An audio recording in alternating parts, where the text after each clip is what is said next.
Welcome to our channel ज्ञान giver. मैं आपके लिए जीके के टॉप क्वेश्चंस लाया हूं जो कि आपके कॉम्पिटिटिव एग्जाम्स को क्रैक करने में आपकी बहुत हेल्प करेंगे।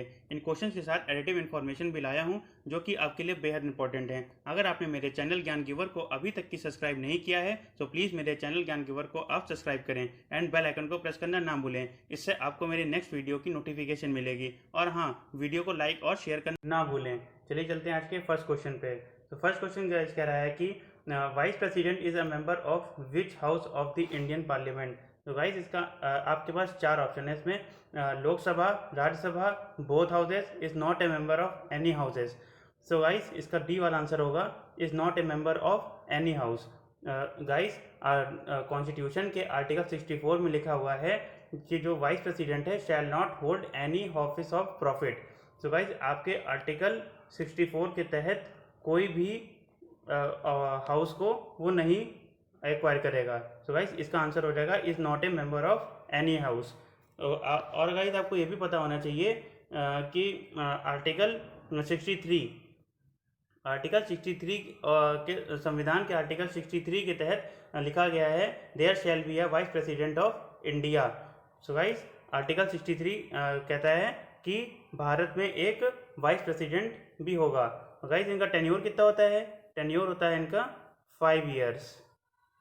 5 ईयर इनका टेन्योर होता है। और इस समय के प्रेजेंट टाइम के जो वाइस प्रेसिडेंट हैं हमारे वो हैं एम वेंकैया नायडू। जैसे कि इस इमेज में आपको दिख रहे हैं जो वही हैं एम वेंकैया नायडू। और जो वाइस प्रेसिडेंट होते हैं भारत के वही होते हैं आपके हेड किसके? राज्यसभा के, अपर हाउस। राज्यसभा के हेड कौन होते हैं? वाइस प्रेसिडेंट ही होते हैं। और इनको चुना किसके द्वारा जाता है? चुना जाता है इलेक्टोरल कॉलेज ऑफ इंडिया के द्वारा। चलिए चलते हैं आज के नेक्स्ट क्वेश्चन पे। सो गाइस नेक्स्ट क्वेश्चन बोल रहा है deuterium oxide is commonly known as D2O। इसका केमिकल नेम है और इसको हम लोग हैवी वाटर के नाम से जानते हैं। So guys deuterium oxide is commonly known as heavy water. जल्दी चलते हैं आज के नेक्स्ट क्वेश्चन पे। So guys next question is the iceberg floats on the surface of water because. जो आइसबर्ग है, जैसा कि इस इमेज में आपको आइसबर्ग दिख रहा है, वो वाटर के सरफेस पे फ्लोट क्यों करता है? इसमें चार ऑप्शन है। आप चार ऑप्शन के देखिए। आइस की जो डेंसिटी होती है वो इक्वल होती है डेंसिटी के वाटर की डेंसिटी के। दूसरा ऑप्शन है the density of the iceberg is less than the density of water. की जो डेंसिटी है आइसबर्ग की वो कम होती है डेंसिटी वाटर के। और तीसरा है the density of iceberg is more than the density of water. जो आइसबर्ग की डेंसिटी है वो ज़्यादा होती है क्या वाटर की डेंसिटी से? कि none of these. So guys आप चारों ऑप्शन को देख लिए। इसका आंसर होगा बी वाला कि जो डेंसिटी होती है आइसबर्ग की वो कम होती है डेंसिटी ऑफ वाटर से। तो इसका आंसर आपका होता है बी। चलिए चलते हैं आज के नेक्स्ट क्वेश्चन में। नेक्स्ट क्वेश्चन बोल रहा है for how long did Kurukshetra war continue. कितने दिन तक या कितने समय तक की कुरुक्षेत्र वॉर चली? तो गाइस आपके पास यहाँ पे चार ऑप्शन हैं। पहला है 20 दिन, दूसरा है 25 दिन, तीसरा है 18 दिन और डी वाला है 29 दिन। सो गाइस इसका करेक्ट आंसर होगा सी वाला 18 डेज। 18 डेज तक की कुरुक्षेत्र वॉर चली। गाइस आपको ये पता होना चाहिए कि कुरुक्षेत्र हुई थी। इस समय जो कुरुक्षेत्र जो एरिया है वो कहाँ पे है? तो इस समय वो लोकेट है हरियाणा में, हरियाणा इंडिया। और गाइस जो ये जो कुरुक्षेत्र वॉर है वो महाभारत एपिक से लिया गया है, एपिक में दिया गया है। और जो लड़ी गई है वो पांडव और कौरव के बीच में लड़ी गई थी जिसमें पांडवों की विजय हुई थी। और जो हस्तिनापुर एक प्लेस है उसको जीतने के लिए ये लड़ी गई थी। चलिए और ये जो आपको एक इमेज दिख रही है वो एक वॉर की इमेज है, कुरुक्षेत्र वॉर। चलिए चलते हैं आज के नेक्स्ट क्वेश्चन पे।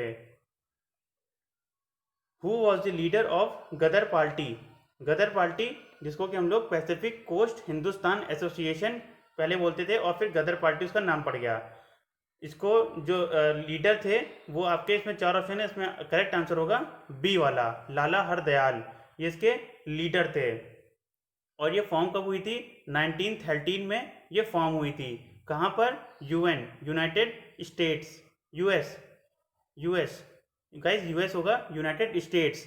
और जो इसके प्रेसिडेंट हैं वो प्रेसिडेंट कौन थे? सोहन सिंह बखना, सोहन सिंह बखना। गाइस ये प्रेसिडेंट हैं और जो लाला हरदयाल हैं वो इसके लीडर हैं। दोनों में कंफ्यूज मत होइएगा। लीडर कौन है गदर पार्टी के? लाला हरदयाल।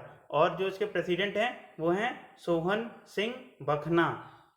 और गाइस इसका जो पहले नाम था वो क्या था? Pacific coast Hindustan association. आपको इनके बारे में पूरी इंफॉर्मेशन पता रखनी है। और जो इमेज में दिख रहे हैं वो लाला हरदयाल हैं। चलिए चलते हैं आज के नेक्स्ट क्वेश्चन पे। आज का नेक्स्ट क्वेश्चन है quite India resolution was passed by the Indian national Congress in its. तो गाइस यहाँ पे आपके पास चार ऑप्शन है। Lahore session, Bombay session, Calcutta session और लखनऊ सेशन। करेक्ट आंसर इसका है बी वाला, बॉम्बे सेशन। जो क्वाइट इंडिया रेजोल्यूशन था वो पास किया गया था इंडियन नेशनल कांग्रेस में उसकी बॉम्बे सेशन के दौरान। और बॉम्बे सेशन आपको ये भी पता होना चाहिए बॉम्बे सेशन कब हुई थी? 8 अगस्त 1942 को हुई थी, हेल्ड हुई थी। 8 अगस्त 1942 को बॉम्बे सेशन हेल्ड हुई थी। उसी में क्वाइट इंडिया रेजोल्यूशन पास किया गया था। और किसके द्वारा, किसकी है ये? AICC। AICC क्या है? All India Congress committee, all India Congress committee. चलिए चलते हैं आज के नेक्स्ट क्वेश्चन पर। नेक्स्ट क्वेश्चन है fundamental duties is taken from which countries constitution. जो फंडामेंटल ड्यूटीज हैं वो किस राष्ट्र के कॉन्स्टिट्यूशन से ली गई हैं? तो गाइस आपके पास यहाँ पे चार ऑप्शन है। फर्स्ट है यूएस कॉन्स्टिट्यूशन, सेकेंड है ब्रिटिश कॉन्स्टिट्यूशन, सी है रशियन कॉन्स्टिट्यूशन और डी है वेमार कॉन्स्टिट्यूशन। करेक्ट आंसर होगा आपका सी वाला, रशियन कॉन्स्टिट्यूशन। रशियन कॉन्स्टिट्यूशन से हमारे कॉन्स्टिट्यूशन में फंडामेंटल अमेंडमेंट यूज किया गया था। जिसके द्वारा ये लाया गया था वो था 42nd constitutional amendment act of 1976। Guys ये हमारे संविधान के आर्टिकल 51A में प्रेजेंट हैं फंडामेंटल ड्यूटीज। और ये पार्ट 4A भाग 4A में ये दी गई हैं। और ये कितने प्रकार की होती हैं? इस प्रेजेंट टाइम में हमारे संविधान में लिखित हैं 11 तरीके की fundamental duties, 11 types of fundamental duties. और गाइस जैसे कि आपका नेशनल एंथम का रिस्पेक्ट करना, नेशनल फ्लैग का रिस्पेक्ट करना, इस तरीके से बहुत सारी फंडामेंटल ड्यूटीज होती हैं। चलिए चलते हैं आज के नेक्स्ट क्वेश्चन पर। नेक्स्ट क्वेश्चन है who is the present chief election commissioner CEC of India. 2020 आप डाल सकते हैं। Who is the present chief election commissioner of India. So guys आपके पास यहाँ पे चार ऑप्शन हैं। नजीम जायदी, आंचल कुमार ज्योति, ओम प्रकाश रावत, एंडी वाला है सुनील अरोड़ा। सो गाइस इसका करेक्ट आंसर होगा सुनील अरोड़ा। और अगर डिक्रीजिंग ऑर्डर में है, जैसे कि इनके पहले ये थे, इनके पहले ये थे और इनके पहले ये थे। गाइस इतना नहीं, पर हाँ जो ये प्रेजेंट टाइम में है उनको आपको याद रखना है। और ये कौन से नंबर के हैं इसको भी आपको पता होना चाहिए। ये 23rd चीफ इलेक्शन कमिश्नर हैं भारत के। और ये अपॉइंट किसके द्वारा किए जाते हैं ये भी बहुत बार पूछा जा चुका है। तो गाइस ये अपॉइंट किए जाते हैं प्रेसिडेंट ऑफ इंडिया के द्वारा। और प्रेसिडेंट ऑफ इंडिया के द्वारा ये अपॉइंट किए जाते हैं। और जो इनका टर्म होता है वो 6 साल होता है, या तो उनका 65 साल, मतलब जो पहले आ जाए। ओके गाइस, 65 साल पहले हो जाए या तो उनके 6 साल, ये इनका टेन्योर होता है। और नॉमिनेट किसके द्वारा किए जाते हैं? नॉमिनेट करे जाते हैं गवर्नमेंट ऑफ इंडिया के द्वारा।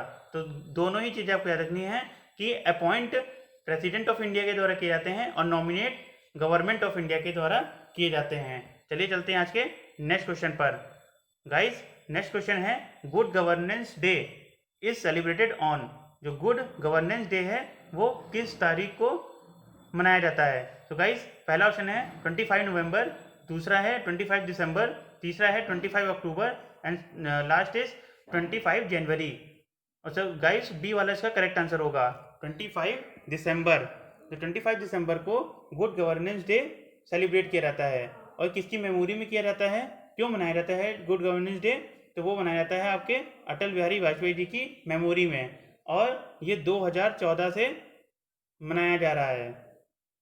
चलिए चलते हैं आज के नेक्स्ट क्वेश्चन पर। नेक्स्ट क्वेश्चन है in which state the Panchayati Raj was implemented. जो पंचायती राज में सबसे पहले इम्प्लीमेंट कहाँ हुआ था? सो गाइस ये पंचायती राज जो फर्स्ट इम्प्लीमेंट हुआ था वो आपका डी वाले में हुआ था, बी वाले में राजस्थान में। गाइस राजस्थान में सबसे पहले इम्प्लीमेंट हुआ था और सबसे पहले आंध्र प्रदेश में। दोनों ही चीज याद रखनी है। सबसे पहले इम्प्लीमेंट हुआ था आपका राजस्थान में और सबसे पहले स्टार्ट कहाँ हुआ था? आंध्र प्रदेश में।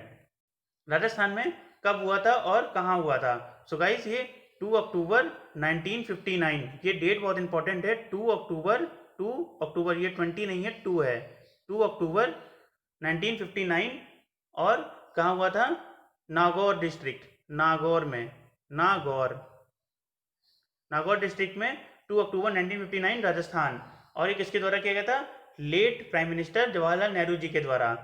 और गाइस जो पंचायती राज होता है उसमें होता क्या है? जो गवर्नमेंट के द्वारा चुने गए कुछ लोग होते हैं जो कि ग्रामों में कानून एवं व्यवस्था को संभालते हैं, लॉ एंड ऑर्डर को।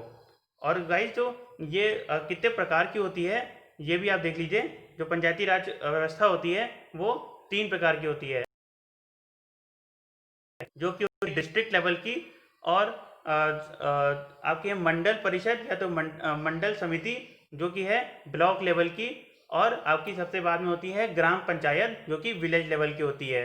और एक गाइस बहुत इंपॉर्टेंट यहाँ पर आखिरी क्वेश्चन इससे एक और बन जाता है कि ये कौन से अमेंडमेंट के द्वारा लाया गया भारतीय संविधान में? तो ये लाया गया 73rd कॉन्स्टिट्यूशनल अमेंडमेंट एक्ट 1992 के द्वारा, 1992। तो गाइस आपको ये बहुत आखिरी वाला क्वेश्चन है वो भी बहुत इंपॉर्टेंट है, इसको भी आपको जरूर याद रखना है, ये कई बार पूछा भी जा चुका है। तो गाइस इस क्वेश्चन से हमको कितनी इन्फॉर्मेशन मिलती है फिर से हम लोग रिवाइज कर लेते हैं। In which state Panchayati Raj was first implemented, सबसे पहले इंप्लीमेंट हुआ आपका राजस्थान में। कब हुआ? 2 अक्टूबर 1959 में। और कहाँ हुआ? नागौर में। फिर सबसे पहले स्टार्ट कहाँ हुआ? आंध्र प्रदेश में। और फिर कौन से कॉन्स्टिट्यूशनल अमेंडमेंट एक्ट के द्वारा ये लाया गया? वो लाया गया 73rd कॉन्स्टिट्यूशनल अमेंडमेंट एक्ट 1992 के द्वारा। कितने प्रकार की होती है? 3 प्रकार की होती है, ठीक है। जिला परिषद होती है, पंचायत समिति होती है, ग्राम पंचायत होती है। अब कभी भी आपके कोई भी एग्जाम में अगर क्वेश्चन आता है इन सबको रिलेटेड तो आप एक बार में टिक लगा सकते हैं। Thanks for watching my video. अगर आपको ये वीडियो अच्छी लगी है so please like share subscribe करना ना भूलें। अगर आपको वीडियो में कहीं कोई भी कमी लगी हो सो प्लीज़ कमेंट बॉक्स में बताएं, और किसी तरह की कोई इन्फॉर्मेशन चाहिए हो तो वो भी बताइए। चलिए मिलते हैं अब नेक्स्ट वीडियो में। Take care.